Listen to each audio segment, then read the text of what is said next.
Граѓаните точно знаат кој го штити криминалот и кој не сака да има одговорност за сите злоупотреби што биле правени. Ставот на СДСМ и на пратеничката група во однос на разрешувањето на Катица Јанева е повеќе од јасен. Нашите пратеници гласа за нејзино разрешување и на Комисијата за прашања за избори и именувања, а ќе гласаат и денес на оваа пленарна седница. Но исто така мора да нагласам дека ние и како партија и како пратеничка група сме одлучни и истрајни. Правда мора да има. Правда мора да има и ќе има за секој што се огрешил пред законот. Сега веќе е кристално јасно зошто политичкиот диалог и средбите меѓу СДСМ и ВМРО-ДПМНЕ не успеваат. Не успеваат затоа што ЗАЕВ и СДСМ сакаат да продолжат предметите и истрагите на специјалното јавно обвинителство, а Мицкоски и ВМРО-ДПМНЕ прават се тие да запрат. Се друго е лажна вест. Во повеќе наврати изминатиот период се покажа кој е за правда и правдина, за вистинска борба против криминалот и висока корупција и за еднаквост пред законите. Лагите и манипулациите на ВМРО-ДПМНЕ, лажните обвинувања, лажните вести нема да помогнат да се смени сликата што имаат граѓаните. А тоа е дека ВМРО-ДПМНЕ со години наназад во ВМРО-ДПМНЕ царуваше криминалот и корупцијата. Лажните тврдења дека ЗАЕВ и СДСМ не сакаат договор со опозицијата, зашто наводно сакал да ја контролира истрагата за Рекет, не успеваат. Вчера премиерот беше повеќе од јасен. Му предложи на Мицкоски да се формира ново обвинителство за висока корупција кој ќе го води обвинител кој тој ќе го предложи, но под услов со законски механизам да се обезбеди дека предметите и истрагите на СЕО ќе продолжат. Што може повеќе од ова, почитувани колеги?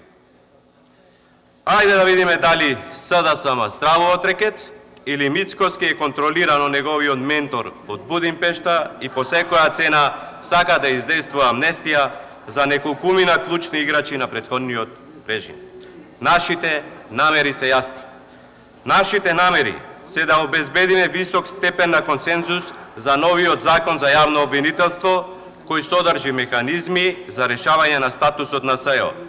Но од друга страна, добиваме сигнали дека тие имаат една и единствена цел, низ различни пристапи, обструкции и правни недоречености по секоја цена да ги пропаднат и уништат предметите и истрагите водени од СЕО. Поразително за граѓаните е што ВМРО-ДПМНЕ не чувствува минимум одговорност, што со своето негативно поведение ја држат во заложништво сигурната иднина на граѓаните и свесно работат на штета на евроатлантските интеграции. Многу добро знаете дека од решавањето на статусот на СЕО во голема мера зависи дали ќе добиеме датум за преговори со Европската унија. Мицкоски и ВМРО-ДПМНЕ ја жртвуваа иднината на државата, само да го амнестираат криминалот на ВМРО-ДПМНЕ. Но кога видоа дека и покрај случајот Рекет, и покрај блокадата на носењето на законот за јавно обвинителство, нема да успеат да го заштитат криминалот, почна нервозата. Почитувани граѓани, тешко лицемерие е било кој од ВМРО-ДПМНЕ да обвинува за криминал и корупција, кога ниту еден од нив, ниту еден, не собра храброст да им се извини на граѓаните за пустошот во периодот од 2006 до 2016 година. Нивниот почесен председател и вистински шеф на партијата е во бегство во Будимпешта. Тоа најдобро зборува за нивните мотиви да прават хистерија. Опозицијата со сите сили се труди да наметне перцепција во јавноста дека скандалот Рекет е сличен со криминалот, корупцијата, пустошот што се случуваше за 11 години за време на претходниот режим. Со сите сили се труди да направи сличност помеѓу две влади предводени од две различни партии. бадијала се мачат. Ние не сме и никогаш нема да бидеме исти. Разликата е огромна. Сега секој кој се огрешил пред законите одговара и ќе одговара.